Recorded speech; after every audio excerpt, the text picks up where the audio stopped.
Migraine हा most disabling disease आहे. हे मी नाही, वर्ल्ड हेल्थ ऑर्गनायझेशनने सांगितलं आहे. आणि कसं बरं, मला खूप जणांनी नंतर विचारलं, हे काय ग तू टाकतेस इंस्टाग्रामवर, is it meaningful really? Headache होणं तर कॉमन आहे, मला पण होतो, सगळ्यांना होतो, मी गोळ्या घेते बस, माझ्या घरचे म्हणतात काय नाही, हेडेकच आहे. अरे पण तुम्ही हे बघा की त्या माणसाचं आयुष्य किती डिस्टर्ब होतं आहे, त्याची फॅमिली लाईफ, पर्सनल लाईफ, त्याचं करिअर, त्याचं एज्युकेशन, ह्या सगळ्या गोष्टी हॅम्पर होत आहेत. तो आजार दिसत नसला तरी फिजिकली आणि मेंटली त्या माणसाला तो खूप टॅक्सिंग आहे.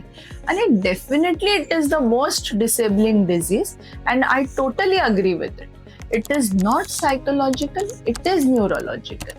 आणि ह्यासाठी आपण सर्वांनी एकत्र होऊन ह्या मायग्रेनसाठी काहीतरी केलं पाहिजे. ही माझी इच्छा आहे की हा डिसेबलिंग डिझीजला आपण कसं कंट्रोल करू शकतो किंवा काय मदत करू शकतो ह्याच्यावर आपण एकत्र काम करूया. थँक्यू.